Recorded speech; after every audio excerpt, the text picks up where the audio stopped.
नमस्कार बच्चों। तो हम आज की क्लास में कुछ और क्वेश्चंस करते हैं। अभी कुछ बच्चों का कहना है कि सर अभी इसी चैप्टर को चलाए रखिए, अभी आगे का टॉपिक मत कराइए। तो ठीक है, हम इसी चैप्टर को चलाते हैं और एक और क्वेश्चंस को हम सॉल्व करते हैं ताकि आपको और अच्छे से समझ में आए। बच्चों के डाउट्स आ रहे थे कई सारे, मैंने कहा कि चलो ठीक है हम और क्वेश्चन समझ लेते हैं। चलिए एक काम करते हैं, हमने क्वेश्चन नंबर 9 का ए किया था, अब हम क्वेश्चन नंबर 9 का बी करते हैं। ठीक है, देखिए क्वेश्चन नंबर 9 बी क्या है। Pritam and Naresh decided to dissolve their firm on 30 September 1985।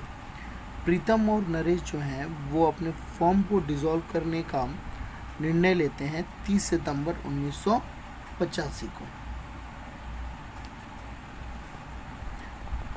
When their balance sheet stood as follows, जब उनका बैलेंस शीट दिया हुआ है, ये बैलेंस शीट दी गई है, कैपिटल अकाउंट दिया गया है, लोन अकाउंट भी है नरेश और मिसेस प्रीतम का।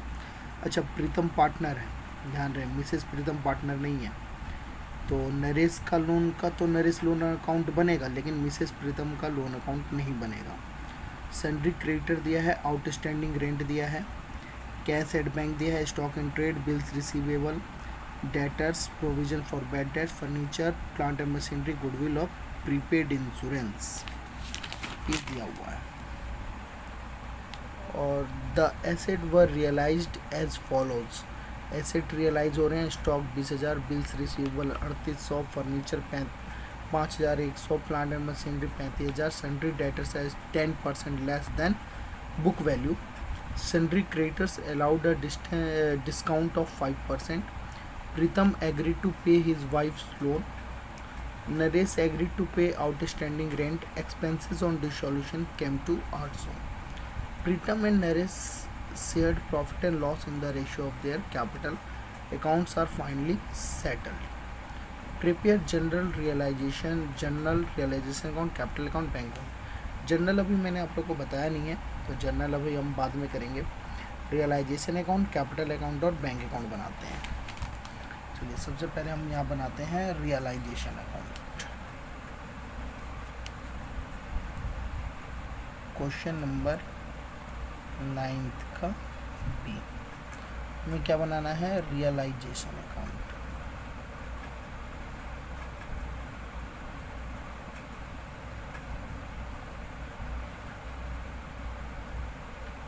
रियलाइजेशन अकाउंट, ठीक है।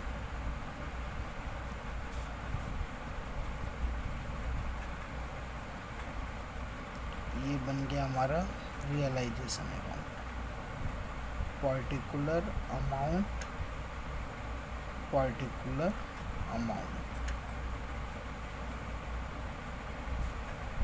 क्या लिखेंगे हम, पर्टिकुलर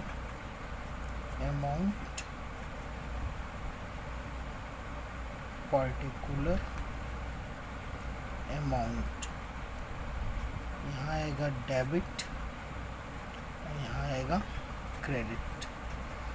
तो रियलाइजेशन अकाउंट में सबसे पहले हम बैलेंस शीट की आइटम्स को उतारते हैं।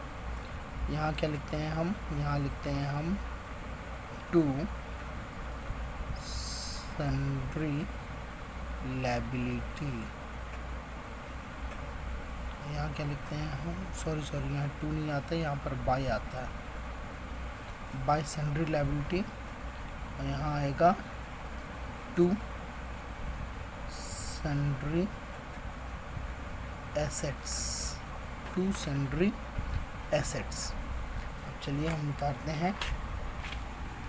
ये क्वेश्चन नंबर 9 का बी, एसेट्स में कैश एट बैंक नहीं आएगा, एक तो कैश एट बैंक नहीं आएगा और क्या नहीं आएगा, ये गुडविल नहीं आएगी, बाकी सारे आएंगे जी, बाकी सारे आएंगे। तो कैश एट बैंक और गुडविल को छोड़ दीजिए, बाकी सभी को उतार लीजिए। Stock in trade 21,500,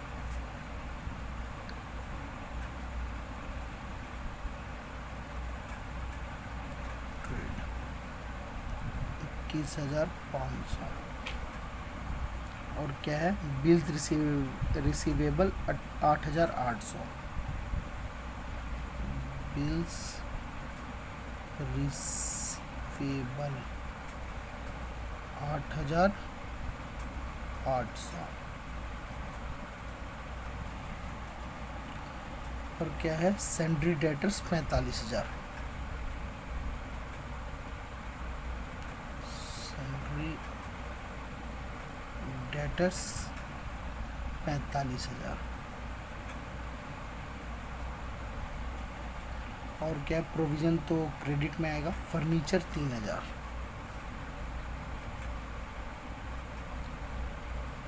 furniture 3,000।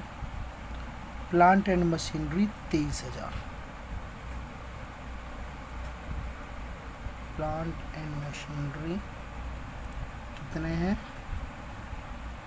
23,000। और क्या आएगा, गुडविल तो आएगा नहीं। प्रीपेड इंश्योरेंस, प्रीपेड इंश्योरेंस कितना है, 300 रुपये। तो 300 रुपये इसका टोटल। लायबिलिटी में हम लिख देते हैं, लायबिलिटी में क्या क्या है।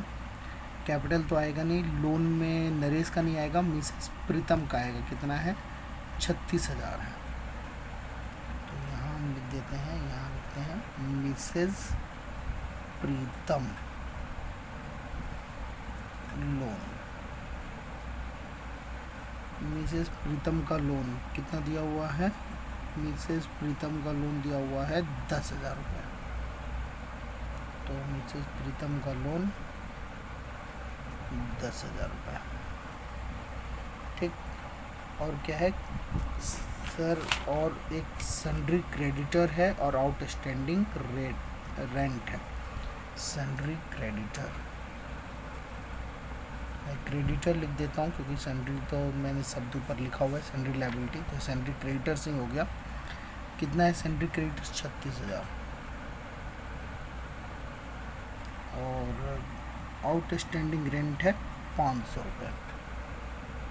तो आउटस्टैंडिंग रेंट 500 रुपये, ये हो गया टोटल लायबिलिटी। ठीक है, बस जी सर, बस सारे उतार लिए हमने। जी सर, हमने सारे उतार लिए। अब इनका टोटलिंग करना है। अच्छा, इनका टोटलिंग हम करेंगे, पहले एडिशनल इन्फॉर्मेशन भी हम कर लेते हैं इसका। एडिशनल इन्फॉर्मेशन, एसेट्स रियलाइज हो रही है, stock 20,000, bills receivable 3,800, furniture 5,100, plant and machinery 35,000, sundry debtors at 10% less than book value. चलिए यहाँ लिखते हैं हम बाय बैंक, और सारे एसेट्स के नाम लिखते हैं, कैसे कैसे रियलाइज हो रहा है। रियलाइज हो रहा है ये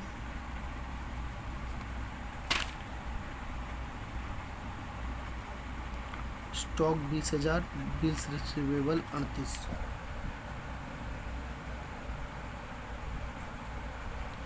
स्टॉक 20,000, बिल्स रिसीवेबल 3,800, और फर्नीचर 5,100।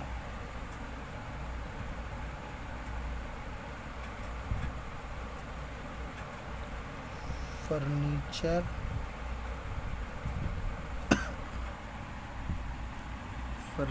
5,151 रुपये।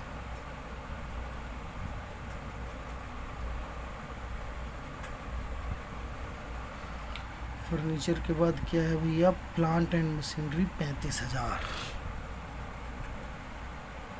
Plant and machinery 35,000। Sundry debtors 10% less than book value. Debtors 10% less than book value, book value का 10% लेस। डेटर्स है 45,000, 45,000 का 10% कितना हो जाएगा, 4500, तो कितना हो जाएगा 40,500, 40,500 क्या आ जाएगा डेटर्स। और कुछ और sundry creditors allowed at a discount of 5%। Pritam agree to pay his wife loan, Pritam अपने वाइफ का लोन पे कर रहा है और एक्सपेंस ऑन डिसोल्यूशन दिया हुआ है। सन्ड्री क्रेडिटर्स को 5% का डिस्काउंट है। लायबिलिटी पे करते हैं तो इधर हम लिखते हैं टू बैंक अकाउंट।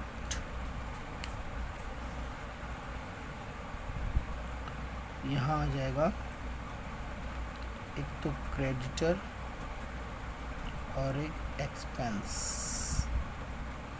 क्रेडिटर्स को हम कितने का डिस्काउंट के साथ पे कर रहे हैं, क्रेडिटर्स को डिस्काउंट दे रहे हैं हम 5% का। क्रेडिटर्स हमारे पास हैं 36,000 का, तो 36,000 का 5% कितना होगा निकालिए।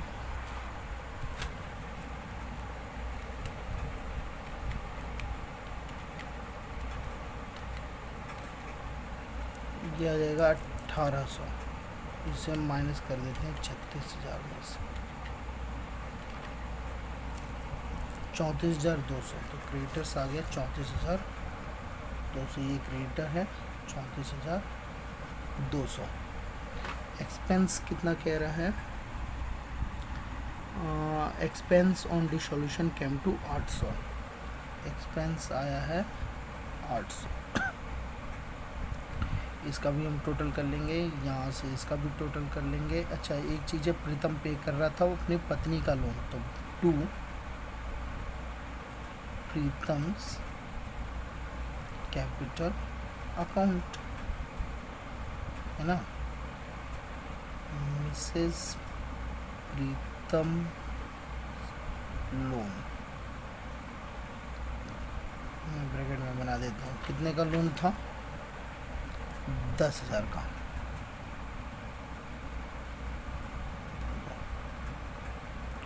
अच्छा एक क्रेडिटर था ये आउटस्टैंडिंग रेंट 500, इसके बारे में कुछ नहीं कहा, तो ये तो हम पे करेंगे, इसको ना यहीं पर लिख देते हैं टू बैंक में ही। आउटस्टैंडिंग रेंट 500 रुपये, ये ना यहीं आएगा, ठीक है, बैंक के अंदर। अगर क्रेडिटर के बारे में कुछ नहीं कहा तो उसे हम पूरा पूरा पे करते हैं। अच्छा एक चीज़ और यहाँ छूट गया था, डेटर्स का ना प्रोविज़न भी दिया था शायद क्वेश्चन में। हाँ प्रोविज़न फॉर बैड डेट्स कितना दिया था, 1500। कैसे करते हैं, ऐसे तो इसे उतारना, इसे बाय बैंक के ऊपर चाहिए था लेकिन जगह नहीं है, मैं यहाँ उतार देता हूँ by provision for bad debts. Provision for bad debts कितना दिया हुआ है इसका, 1500 रुपये, तो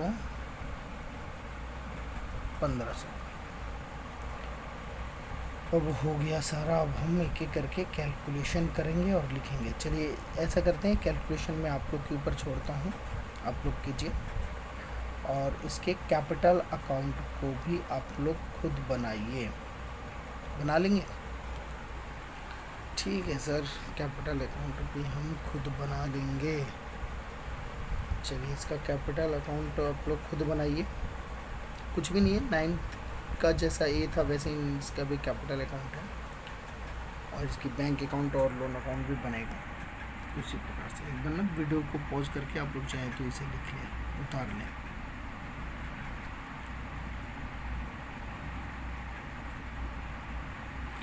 चलिए अब हम आगे बढ़ते हैं।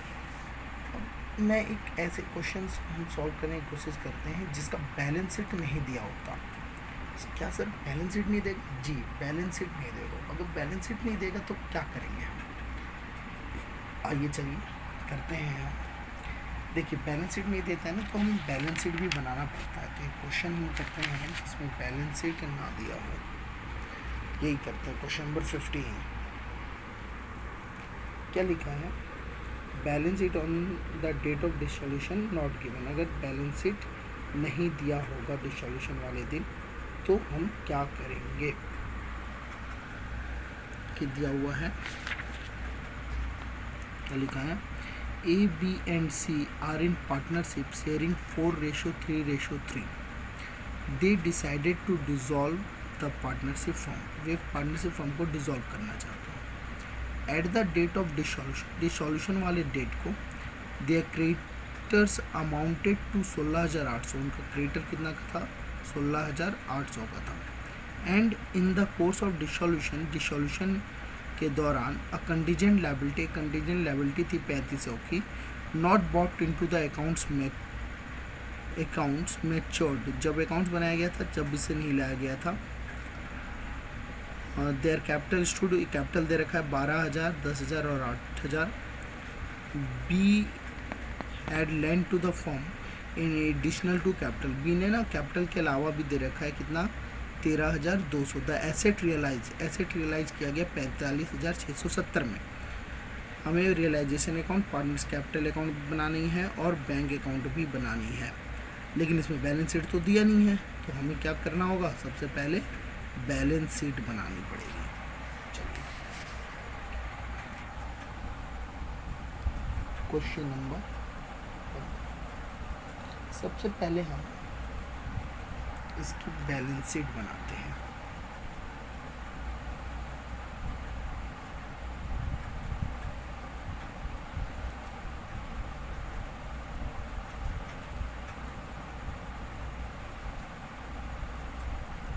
हाँ, लायबिलिटी आ जाएगी, amount, asset, amount. Balance sheet का डेबिट क्रेडिट तो होता नहीं है. अब देखिए हम क्या क्या डालेंगे हम. क्वेश्चन को ध्यान से देखिएगा. क्या लिखा है, ABC पार्टनर्स हैं, वो डिसॉल्व कर रहे हैं. क्रेडिटर्स, एक ये बात, ये रहा, क्रेडिटर्स अमाउंटेड टू 16,800. क्रेडिटर कितने हैं, 16,800 है. तो क्रेडिटर्स बैलेंस शीट में कहाँ आएंगी, लायबिलिटी की तरफ आएंगी. यहाँ पर क्रेडिटर्स 16,800 बैलेंस शीट में उतार दिया. अब कंटिजेंट लायबिलिटी जो होती है ना, वो कभी भी बैलेंस शीट में नहीं होती, बैलेंस शीट के नीचे होती है. यहाँ लिख देता हूँ, जहाँ ये बैलेंस शीट खत्म हो रही है ना, वहाँ लिख देता हूँ. यहाँ नोट डाल, कंटिजेंट लायबिलिटी ये दिया हुआ था. कंटिजेंट लायबिलिटी 3,500 रुपये, आपको 3,500 ही दिया हुआ था. देखिए कंटिजेंट लायबिलिटी ऑफ 3,500. ठीक. अब इसमें कैपिटल दे रखा था, देखिए आप ध्यान से, देयर कैपिटल स्टूड 12,000, 10,000, 8,000. तो ये भी बैलेंस शीट में पहले हम लिख लेंगे कैपिटल को. हाँ, लिख देते हैं हम कैपिटल. ए की 12,000 है, बी का 10,000 है और सी का 8,000 है. इसका टोटल हो जाएगा 12, 10, 22 और 8, 30,000. और भी कुछ दिया हुआ है.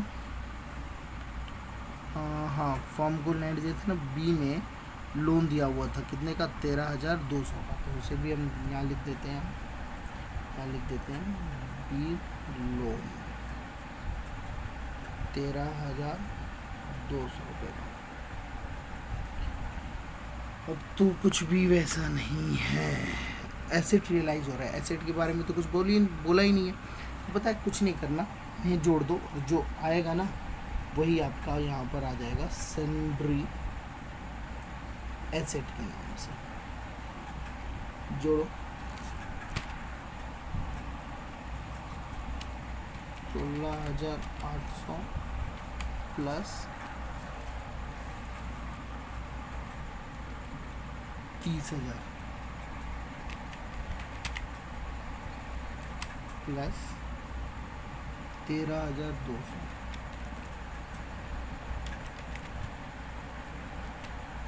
60,000.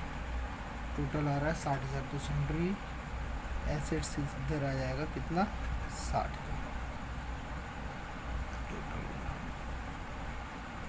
60,000, 60,000। ये बन गई हमारी क्या, बैलेंस शीट। अब आपको पता ही है, एक बार बैलेंस शीट बन गई तो हमें कोई दिक्कत नहीं, अब हम रियलाइजेशन अकाउंट बड़े आराम से बना लेंगे हम। ठीक है, मैं ना प्रोफार्मा बना रहा हूँ, हल्का फुल्का समझा देता हूँ रियलाइजेशन अकाउंट, क्योंकि इतनी रियलाइजेशन अकाउंट आपने बनाई है कि अब तक आ जाना चाहिए। जी सर, रियलाइजेशन अकाउंट तो बनाना आता है। ठीक है, देखिए रियलाइजेशन अकाउंट में ये एसेट है जो 60,000 आया था, ये पूरा पूरा यहाँ आ जाएगा। टू सन्ड्री एसेट 60,000,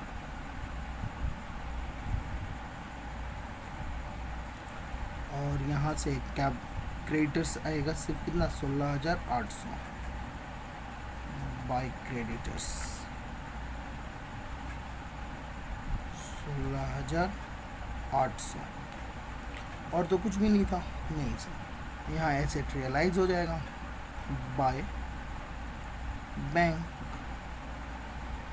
कितना एसेट कितने में रियलाइज हो रहा है, लिखा था ना, एसेट रियलाइज 45,670। एसेट कितने में रियलाइज हो रहा है, 45,670 में।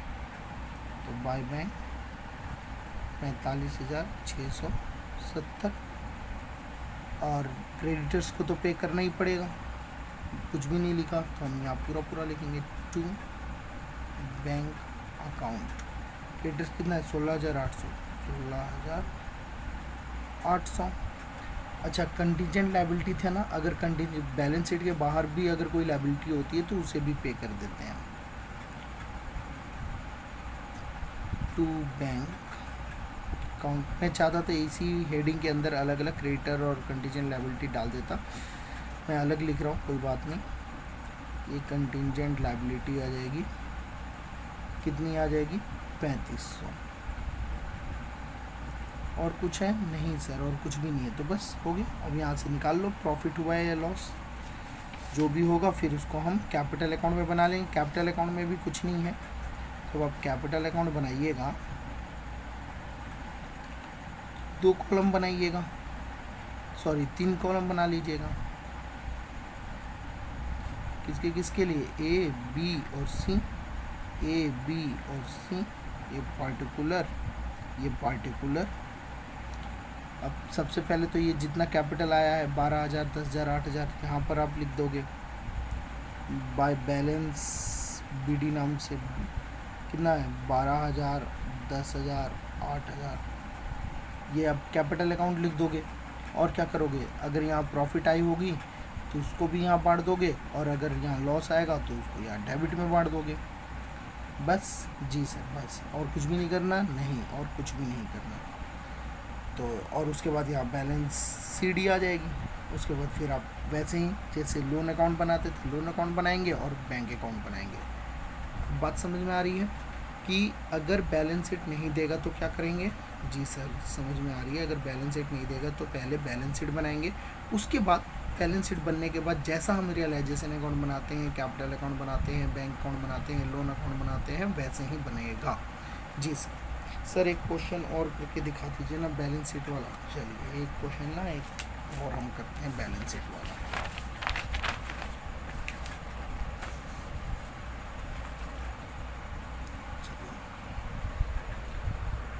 एक क्वेश्चन और करते हैं हम बैलेंस शीट वाला। बैलेंस शीट में ना अधिकतर क्वेश्चन में सन्ड्री एसेट ही निकल के आती है। ठीक है, चलिए क्वेश्चन 16 देख लीजिए क्या दिया हुआ है। A and B who were in partnership sharing profit and loss in the proportion of 4/7 and 3/7। तो आप इसको 4/7 3/7 है ना, इसका सिंपल लिख लीजिए 4:3।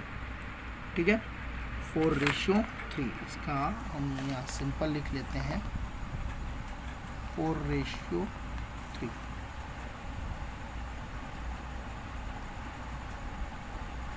4:3। ठीक है, respectively decided to dissolve the form as on 31 दिसंबर 1987। 31 दिसंबर 1987 को वो फॉर्म डिसॉल्व कर रहे हैं। At the time of dissolution as capital was, A का कैपिटल दिया हुआ है। अब जरा ध्यान से देखिए, ए का कैपिटल दे दिया ना, मतलब आपको कैपिटल दे दिया। एज कैपिटल 1,25,030, बी का 2,070। क्रेडिटर्स अमाउंटेड टू, क्रेडिटर्स दे दिया 23,150 एंड कैश, अच्छा और कैश भी दे दिया 4,520। अब कह रहा है कि remaining asset realise, asset realise हो रहा है, ये तो रियलाइजेशन अकाउंट में जाएगा। एक्सपेंस ऑन डिसॉल्यूशन, ये भी रियलाइजेशन में जाएगा। A and B both are solvent, ठीक है कोई बात नहीं। प्रिपेयर बैलेंस शीट, पहले तो हमें बैलेंस शीट बनाना है और नेसेसरी अकाउंट बनाना है, मतलब रियलाइजेशन अकाउंट, बैंक अकाउंट जैसे भी हम बनाते थे वो बनाना है। तो कुछ भी नहीं है, बैलेंस शीट में एक कैपिटल जाएगा, क्रेडिटर जाएगा और कैश जाएगा। जो बैलेंसिंग फिगर आएगी वो सन्ड्री एसेट के नाम से आ जाएगी बस। और उसके बाद जैसे भी हम क्वेश्चन पहले की तरह करते थे वैसे ही करेंगे। एसेट रियलाइज कर रहा है 1,24,910, ये हमारे रियलाइजेशन अकाउंट में ही जाएगा। देखिए, तो मैं सिर्फ आपको बैंक बैलेंस शीट बना के दिखाता हूँ। क्वेश्चन नंबर है ये 16।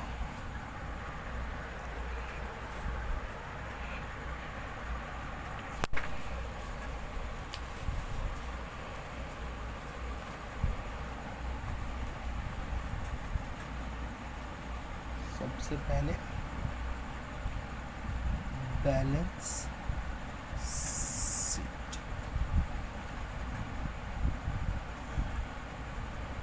बहुत छोटा सा है और बहुत आसान होता है ये, ऐसा कुछ भी इसमें खास नहीं होता कि आपसे बैलेंस शीट ना बने। 12th क्लास में हो, कोई ज़्यादा कठिन क्वेश्चन आता नहीं है। देखिए लायबिलिटी में एक तो हमने निशान लगा रखा था ना, क्या क्या निशान लगा रखा था, एक तो कैपिटल था और एक क्रेडिटर्स था। एक तो हमें कैपिटल उतारना है और क्या उतारना है, क्रेडिटर्स उतारना है। जी सर, चलिए तो पहले मैं क्रेडिटर्स नहीं उतार देता हूँ।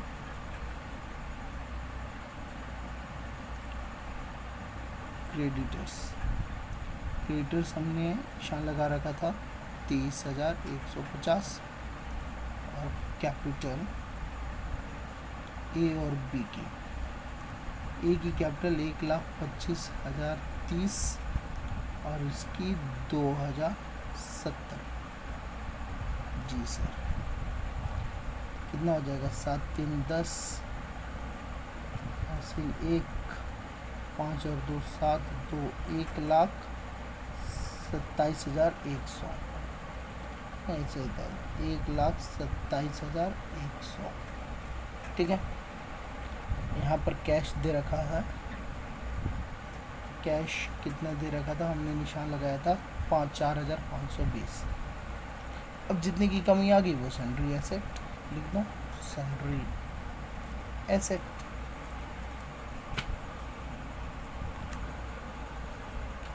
$23,150 प्लस 1,27,100 माइनस 4,520, 1,45,730। ये आ गया आपका सन्ड्री एसेट, 1,45,730। बस सिंपल, इसका टोटल कर लेना, दोनों तरफ बराबर आएगा। अब ये बैलेंस शीट बन गई। अब इस हिसाब से आप रियलाइजेशन अकाउंट, कैपिटल अकाउंट बहुत ही आसान है। रियलाइजेशन अकाउंट में सिर्फ एक एसेट, पहले तो एसेट और क्रेडिटर उतार लीजिए, फिर एसेट को रियलाइज़ कर दीजिए, क्रेडिटर को पे कर दीजिए। लोन वोन कुछ है नहीं। कैपिटल अकाउंट भी आसान है और कैश दिया हुआ है तो बैंक अकाउंट भी आसान है। तो ये तो ईजी क्वेश्चन है, कर लीजिएगा। जी सर, अब तो किसी भी क्वेश्चन का बैलेंस शीट नहीं देगा तब भी कर लेंगे। जी सर, हम तब भी कर लेंगे। चलिए, आप लोग होशियार बच्चे हो। अब ऐसा है, अब आपके स्क्रीन पर क्वेश्चंस आएंगे, आप लोग वीडियो को पॉज करते हुए क्वेश्चंस को उतार लीजिए। नहीं, चलिए क्वेश्चन मैं ऐसे नहीं देता हूँ, मैं क्वेश्चन ना आप लोगों को मैं व्हाट्सअप कर देता हूँ। आप लोग क्वेश्चन व्हाट्सअप से उतार करके फिर उसे सॉल्व कीजिएगा। और ये चैप्टर समाप्त है। सर समाप्त तो पिछले वीडियो में ही हो गया था। हाँ, पिछली वीडियो में हो गया था, लेकिन कुछ बच्चे डाउट्स पूछने लग गए, कहे कि नहीं सर अभी और चलाओ, अभी हमें इसमें डाउट्स है, अभी हमारा क्लियर नहीं हुआ कॉन्सेप्ट में। चलो कोई बात नहीं, इसी कॉन्सेप्ट को क्लियर, जब तक आपका कॉन्सेप्ट क्लियर नहीं होगा आगे बढ़ने का कोई फ़ायदा नहीं है। तो हम पहले कॉन्सेप्ट क्लियर करेंगे। अब भी अगर कोई डाउट है तो कोई बात नहीं, मैं आगे और वीडियो बना दूंगा पार्टनरशिप फॉर्म डिसॉल्यूशन को लेकर के। ठीक है बच्चों, जी सर। तो तब तक के लिए जय हिंद।